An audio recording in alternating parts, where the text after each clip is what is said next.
welcome back to another episode of the Property Source and Success Show. What I want to talk to you about on today's episode is none other than my fucking pet peeve, co-sourcing. And I want to give you a really short synopsis on my view of co-sourcing and why I think it's the dirtiest word in property next to BMV and all money out. Yeah, that's exactly how I feel about it. Here's the reality, guys. Co-sourcing in the industry is littered, and I genuinely mean absolutely littered, with parasites who will not pay for their own fucking compliance, and so they leech off everybody else who's actually prepared to take their business seriously, deal with it legally and ethically. That's my opinion. Co-sourcing is littered with cowboys who throw offers out on properties. They get a handful of those offers accepted, and then they enter what the fuck mode because they are fully aware that they do not have an investor on board who has specifically stated, easy for me to say, that they will actually buy that deal.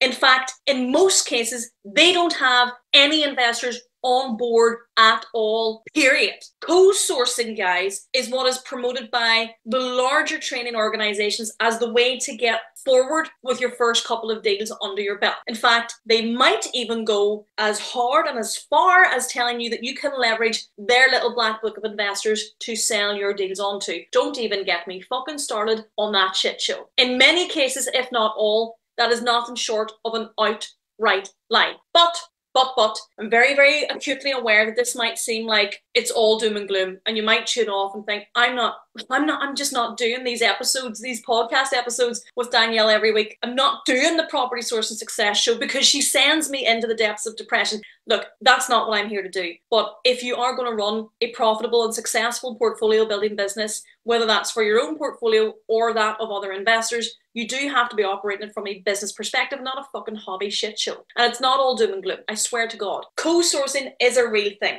However, I prefer to raise the bar on it a bit. And ideally, I really like to rebrand it. So I'll give you an example. Inside our six-figure sourcing mastermind, what I really teach and promote to the guys is collaboration. I'm going to say that again. What I really teach to the guys is collaboration, not co-sourcing. Collaborations are mutually beneficial to all parties. Check. Collaborative deals involve equal involvement from each person. Check. And collaborative deals are done between people who value each other's skill set and offerings. And they're not, guys, this is really important, they are not considered the quick fix to a cowboy fuck up. That's just where we're at with this. So if you find yourself collaborating with other property sourcers, deal packages, portfolio builders, it's all the same thing. Be sure that you keep these 3 or 4 things in mind, right? I've got 3 or 4, well, actually, I've got 5 points here that I want you to keep in mind. Number 1 is paperwork seals the deal. So a co-sourcing agreement must be in place, and it must stipulate how fees are paid and what the split is. If you don't get this in place up front, you leave yourself open to a whole world of ambiguity once the deal starts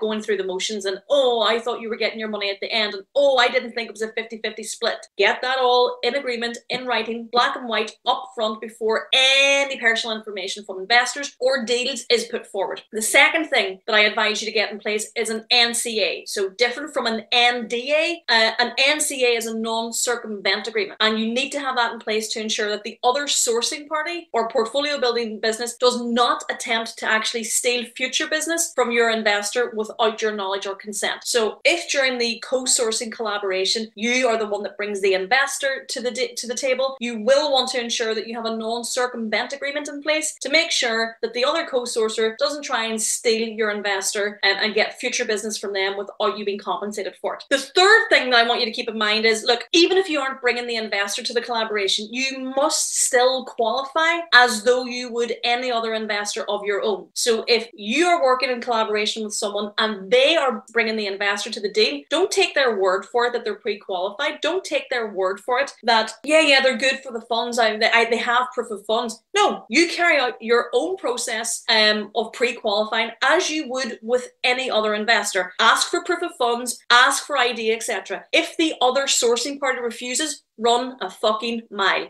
Fact. Number 4, if you are bringing the deal to the table, it is your job to see it through to completion. So you must stipulate that you are copied into all correspondence with solicitors so that you have a completely transparent view on how the legals are progressing. If this isn't the case, then essentially you run the risk of letting the other party slow down the process massively, and there's a huge scope there for the deal falling out of bed. Don't let that happen. If you bring the deal to the table, you absolutely should insist and stipulate that you will be part of that conveyancing process at all times for check-ins and check-ups and time scales. And the 5th thing I want you to think about is you lodge your fee, so your split of the fee, via the invoice to the buyer's solicitor. Okay, so I'll say that again. When you're co-sourcing, I want you to lodge your portion of your fee, so if it's 50%, whatever it is, lodge it via submitting an invoice to the investor's solicitor. This simply ensures that you are not cut out of the deal and that you're not reliant on the co-sourcer paying you once they get their fees paid. I have heard some absolute horror stories of co-sourcers never coughing up the fees once the deal was done, only to disappear into oblivion with the other sourcer's 50%, in some cases 2, 3, 4,000 pounds in fees. So to ensure that you're not cut out of the deal and to ensure that your fees are paid on time, lodge your invoice via the investor solicitor so that when completion happens, you're part of the first brigade to be paid through the paperwork. So in short, guys, stop co-sourcing. Focus more on the mentality of collaboration. You're operating at a higher level there, and I promise you that you'll find that you're dealing with a much better quality of person. So